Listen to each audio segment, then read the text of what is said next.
Bonjour, comment ça va? Bonjour à tous, aujourd'hui on se retrouve pour une nouvelle vidéo YouTube et oui, comme vous pouvez le voir, on se retrouve pour une nouvelle histoire de voiture. D'une voiture légendaire, vous allez voir, elle est incroyable. Juste avant de commencer cette vidéo YouTube, abonne-toi, comme ça au moins ça aide la chaîne et puis comme ça au moins ça motive, parce que juste un abonné déjà ça motive vraiment. Donc t'imagines s'il y en a plusieurs. Comme ça aussi j'atteins les 1000 abonnés, vous verrez à la fin des 1000 abonnés, il y aura un petit projet secret qui va se débloquer, vous verrez. Mets un like, comme ça je vois si tu aimes ce style de vidéo et comme ça je peux continuer les histoires de voitures ou si vous aimez de moins en moins et tout parce que la communauté évolue, tout comme moi, tout comme tout le monde. Donc voilà, j'aimerais quand même vous faire du contenu que vous aimez. Mets un commentaire si je dis de la merde au bout d'un moment ou si tu as des questions par rapport à la voiture, vas-y, terre, la barre de commentaires.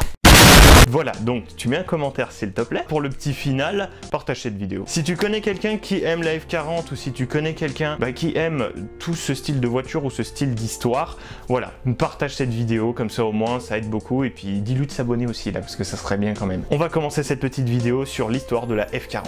Go! Donc, c'est pas trop compliqué, Ferrari à la base, ça a pas commencé en termes de voiture pour être conduit par Monsieur Tout-le-Monde. À la base, Ferrari c'est une écurie de course. Enzo Ferrari ne voulait pas vendre de voiture et il disait que les seules personnes qui pouvaient réellement conduire une Ferrari c'était des vrais pilotes et c'était pas Monsieur Tout-le-Monde devant le casino à Monaco quoi. Voilà, c'était pas une voiture pour frémir, c'était une voiture pour la course. Enzo Ferrari comptait sur le financement des courses, donc quand tu gagnes une course, tu gagnes de l'argent et forcément un trophée. Le truc c'est que Enzo Ferrari, il comptait que là-dessus. Ferrari vivait que grâce à ça. Donc au bout d'un moment, Ferrari, il gagnait pas toutes les courses non plus. Ça a commencé un petit peu à descendre quoi. C'était pas ouf. Et au bout d'un moment, ils lui ont dit quoi, les actionnaires, bon, faudra peut-être un peu vendre des voitures. C'est comme ça que Ferrari a commencé à vendre des voitures pour Monsieur Tout le Monde. Alors Monsieur Tout le Monde, je dis Monsieur Tout le Monde, mais une voiture à presque 1 million au début, ça faisait un peu chier quoi. Donc en réalité, c'était Monsieur Tout le Monde, mais quand même assez pété de thunes, on va pas se mentir. Donc voilà, ça c'était le début de Ferrari.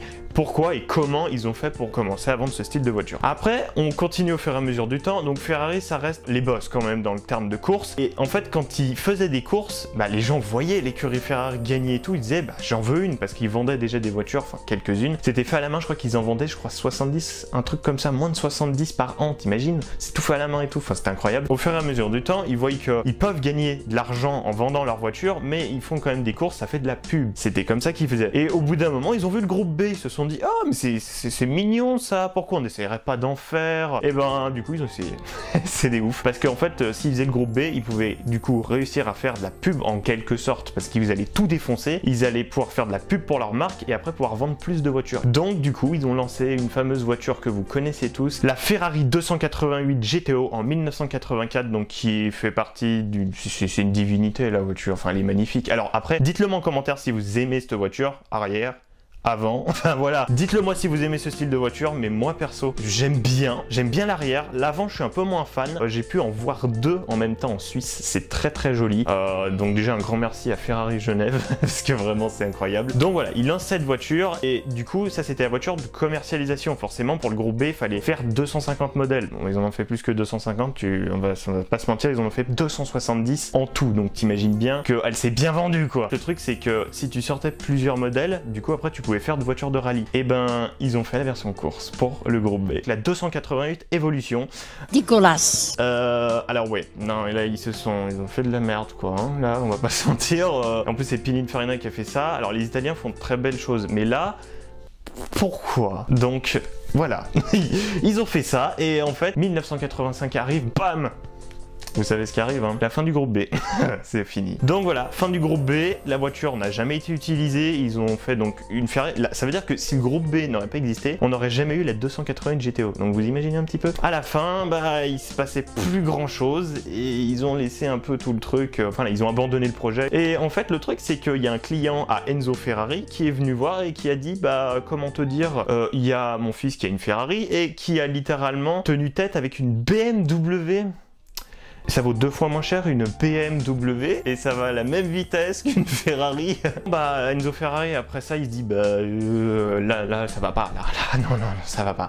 Donc en fait le truc c'est qu'il va voir Nicolas Materazzi, celui qui c'est the best. Il va voir ce mec et il lui dit faut que tu me crées un truc de ouf. C'est clair hein. Il commence un peu à te faire des croquis, des trucs comme ça et tout, et d'un coup il y a quelqu'un qui arrive, un pilote. Tu te dis un pilote, ouais ok. Et il demande à conduire la 288 Evolution. Il dit mais ça sert à rien rien quoi. Enfin frérot, Roubaix il est mort, enfin... Pourquoi? Du coup, il teste la voiture, le fameux pilote.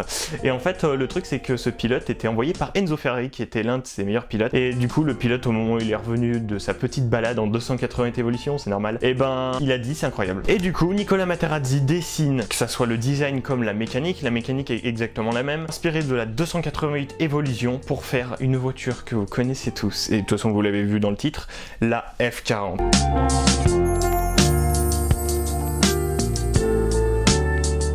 Donc la F40 est, mais quand je vous dis un délire, c'est un délire. Enfin, genre la Ferrari, donc pour vous expliquer un petit peu, hein, déjà la voiture est faite tout en carbone. Il n'y a que le châssis qui est en métal, donc tout full carbone. Alors déjà toi, dans ta voiture par exemple, tu as quand même une petite poignée en métal pour ouvrir, ou peut-être en plastique, mais n'importe, t'as une poignée quoi pour ouvrir. Là c'est des ficelles pour ouvrir les portes, c'est bon. Et en fait le truc c'est que le tableau de bord, il y a un petit truc inifugé, donc c'est pour que ça protège du soleil et que ça protège aussi surtout du feu, enfin protège. Et aussi j'ai une anecdote par rapport à la peinture. Ils ont tellement calculé le poids, c'est que même la peinture ils l'ont calculé en termes de grammes sur le mètre carré de la voiture. Et en fait ils l'ont peinte et ils ont vu qu'il y avait encore, on voyait les tresses de la fibre de carbone, il n'y avait pas assez de peinture, donc ils ont dû la repeindre encore en rouge. Il y a eu 2 grosses couches de peinture, quand même un sacré truc, ils ont dû sacrément se faire chier. Ferrari F40 a été vraiment tout redesigné en plus en termes de design. Ils ont mis le fameux aileron magnifique avec l'écrit F40 sur les côtés, je sais même si c'est écrit sur elle. Quoi, c'est même pas écrit? Ouais, mes couilles. Ils l'ont présenté à Francfort, donc c'était qu'un concept. Ils l'ont fait tellement rapidement qu'ils n'ont pas eu le temps de faire les feux, qui étaient des faux, et les rétros étaient en bois. Mais voilà, dans tous les cas, voilà, ils ont fait la Ferrari F40, qui est un mythe de l'automobile. Et c'est même pas fini, parce que au moment où ils l'ont présenté à Francfort, tu te dis, bon bah, voilà quoi, ils vont faire que 200 exemplaires. Ils sont revenus avec 900 précommandes. Sûr. C'était sûr. C'était pas juste, ah peut-être que... Non, c'était 900 direct. Donc littéralement, il y a 900 personnes qui se sont ramenés, qui ont dit j'achète une F40. Au final, il y a eu 1541 exemplaires. Alors 1541 exemplaires plus tous ceux qui sont allés dans les fossés, pris feu et dans les arbres, 1000 exemplaires. Au final, maintenant il en reste je pense bien 1000 exemplaires ou 500, je ne sais pas trop, mais bon il en reste plus beaucoup vu la rareté. Donc voilà, petite Ferrari F40 et c'est pas fini parce que là vous êtes en train de vous dire mais attends, pourquoi il parle pas de la version LM?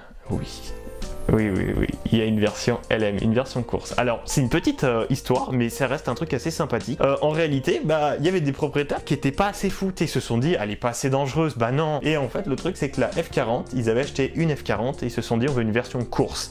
Et à la base, c'était même pas Ferrari qui voulait le faire, ils ont juste fait la F40 comme ça. Il y a un petit garage en France qui existe toujours, où des clients sont venus et ils ont dit, on pourrait avoir une version course. Et en fait, le truc, c'est que ce petit garage a demandé à Ferrari en Italie de pouvoir faire des F40 LM. Du coup, il y a eu 19 F40 LM, ça vaut super cher, mais c'est un monstre, c'est magnifique. Et même pour l'anecdote, il y a Le Mans, et bah il y a failli en avoir une.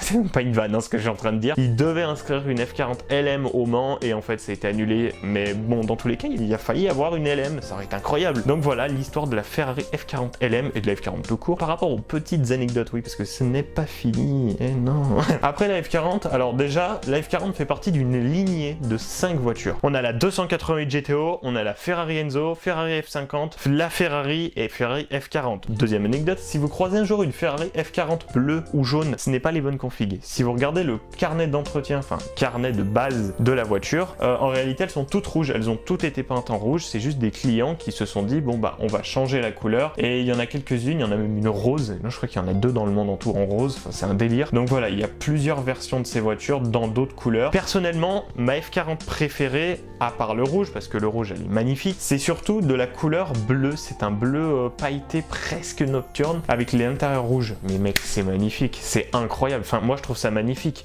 Dites-le moi en commentaire si vous l'aimez, enfin franchement vraiment dites-le moi en commentaire si vous aimez ce style de F40 dans cette couleur, moi j'adore. Donc voilà, la Ferrari F40, franchement c'était un plaisir de vous la faire, peut-être la vidéo a pas duré très longtemps, c'est pas une histoire non plus si longue que ça, mais ça reste une bonne histoire, c'est même très intéressant parce que c'est quand même une voiture juste pour battre une BMW.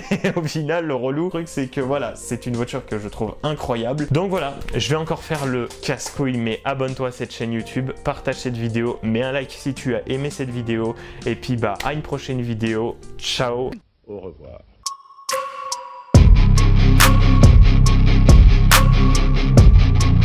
Ou si tu as des questions par rapport à la voiture, vas-y, tu l'encules le truc de commentaires, la barre de commentaires.